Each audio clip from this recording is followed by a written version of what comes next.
This is Mercito Hesta. You're watching BuildTheNews.com.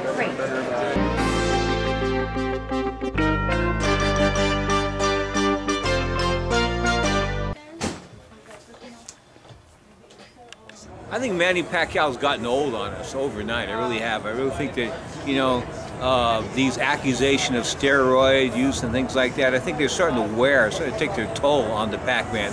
That and Father Time, and the fact that, you know, he's fighting bigger men now. What people don't realize, being a former boxer, that when you fight bigger men, the punishment you take, even if you don't take a lot of punishment, the fact that you're fighting a bigger man is tougher. It's harder on your body, harder on your cardiovascular system. It's harder on you physically. It's harder on you emotionally. It's a tougher task. I mean, he's bitten off a lot.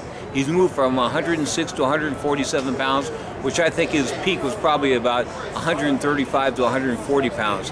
The last fight with Bradley, I think it was closer than a lot of people think.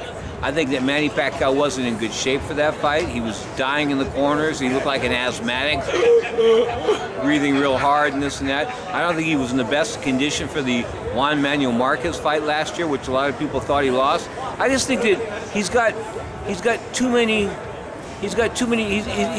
too many pots on the stove. He's cooking too many pots. He's got the congressional seat. He's got his life as a boxer.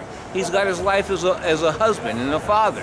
And now he's branched off into being somewhat of a religious fanatic. I mean, before he was a Catholic, now he says he's a born-again Christian and things like that. And you know, and I know he's alleged to have said some horrible things about gay people. And I don't know whether he said them or not. I know that the writer sort of tried to retract himself and try to pull back from it a couple days later. But you know, when you say things like that, it tends to hurt your image publicly. And I think that Manny Pacquiao's damage, his stock value has dropped dramatically in the last two and a half years. And had he taken the drug test and fought Floyd Mayweather in March 2010, I don't even think we'd be having this conversation right now. I think he'd be retired with a lot of money. Juan Marquez, I think, has Manny Pacquiao's number. Alex Ariza is Manny Pacquiao's physical conditioning coach. He's a guy that gets him in shape. Okay, Freddie Rowe teaches him the fundamentals, strategy, things like that, how to fight. But Alex Ariza is a guy that gets him in physical condition, cardiovascular condition. Well, after the Marquez fight last year, last November, Alex Ariza was quoted, and I saw the videotape. He said Manny was exposed tonight. That Manny doesn't train nearly as hard as he used to. His dedication is not in it anymore. And I think there's this, as I said, he's got too many pots on top of the stove. He's got 4 burners on top of the stove. He's got 6 pots.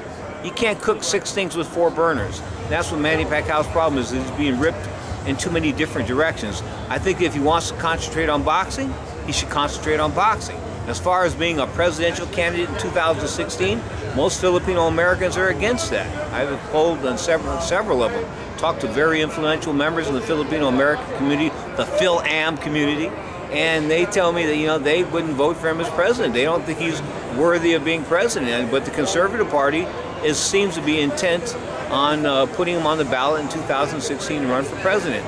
Do I think it's right? No, because I think that a man that runs for president should have a college education, should be very, very affluent, as far as intellectually is concerned, should really know his way around the block. And I think Manny Pacquiao is basically a boxer, and a boxer that has good intentions for his people. He wants to build hospitals and things like that, but at the same time, I don't think he has the intellect to be the president of the Philippines.